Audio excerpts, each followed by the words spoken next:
wrestling truth resides.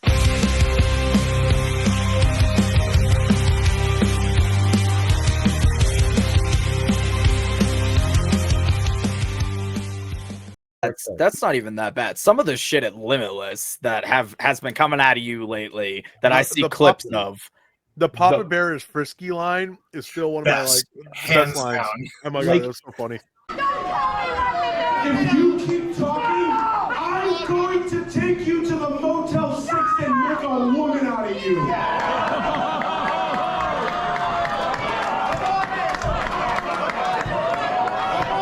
Oh yeah. I will marry her. I will marry her. Papa Bear's frisky.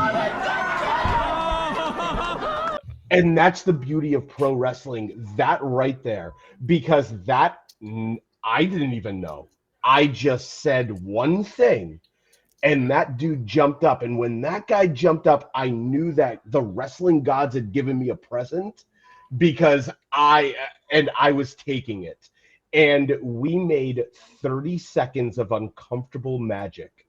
And it was just great. And like thousands and thousands of views on that. And it was just something stupid that I said, and yeah, it was great. And then I call that lady Head and Shoulders. If you know the lady I'm talking about. Oh yeah, I call her Head and Shoulders all the time. She hates me. Dying over here right now. He's choking on the cheese balls. Yeah. He's got the good ones.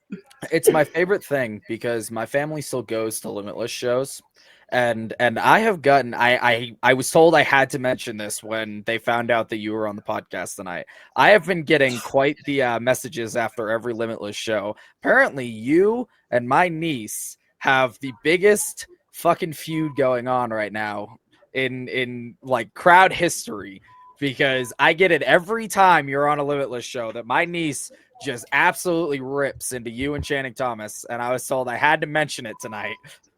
I hate her. Like I don't even know who she. I hate her so much. Like how old is she? Little about. I want to say I don't even know, dude. I want to say she's 8.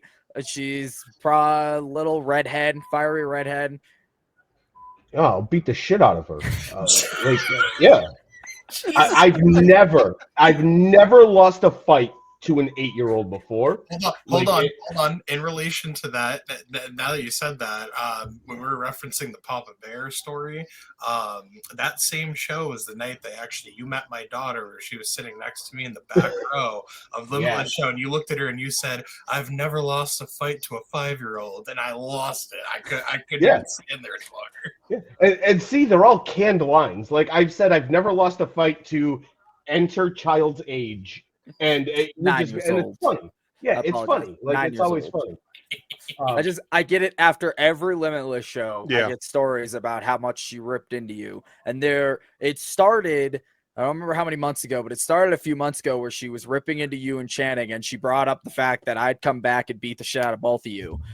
And ever since then, every time you guys come out, she runs her mouth to the two of you, and I get messages about it every time. Here's the thing. Here's the problem with that. She's not gonna fight me. She's gonna call you. What a chicken! Like, fight me, you kid. Like, I will kick that little girl in the face, like hard too. All right. I'm sure that parents are gonna see that, and Levi's mom's in the chat right now, and I guarantee she's fucking dying. Specifically texted me earlier and was like, "You have to bring up to Sidney about the fact that it's your niece that's the fiery redhead that talks shit to him every single Limitless show."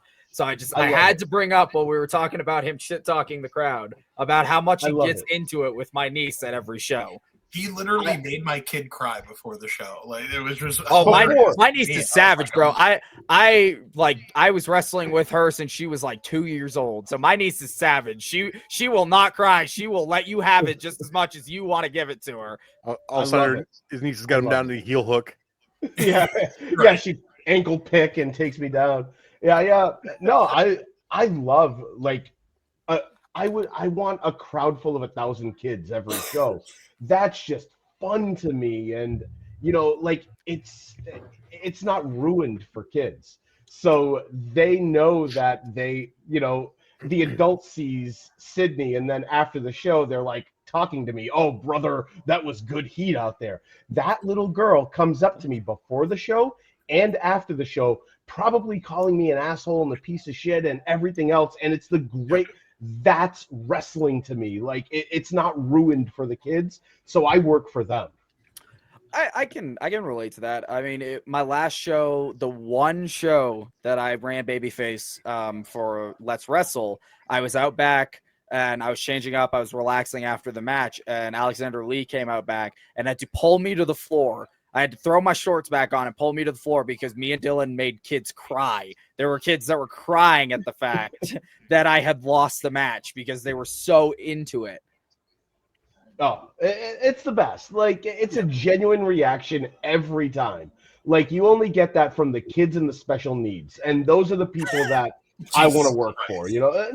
Like, No, I get what you're saying. Yeah, like, that's wrestling, Everybody is so smart to what we do and everything else, but yet they don't get what we actually do. It's, they're jaded.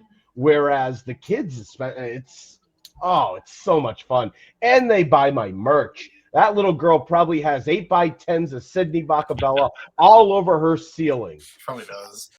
No, the only bad moment that I ever had at Limitless was when I beat up the fan. Like, that was it. It was my second time back at Limitless. So I cut the promo with Channing, and then it was the next show. And the dude just walks up behind me and pulls off my wig. And that's all my heat. Oh, no. So now it's fair game. You touched me. And I tackle him, took him down, elbow right in the face. Oof. And then I'm just punching until Channing pulls me off. Yeah, there's 100% footage of that one. Yeah, I remember that happening, actually. I was like, I don't remember like going after him. I don't remember. I just remember Channing pulling me off, like, saying my real name. Yeah. And, and I'm like, and of course I do this at the end. I did nothing wrong. I didn't do anything. And yeah, Randy was hot about that one because it was like, what the hell's going on? And I'm like, no, he touched me, like, and then it turns out he was just really, really drunk, and it was his first time there. They all apologized and everything else. Like, I don't know. I just don't want to be touched. Like, yeah, no. All right, guys. Next time Limitless show, we'll have to you tell that little redheaded girl, shut up and go to bed. She has school tomorrow, or else I'll punch her in the face.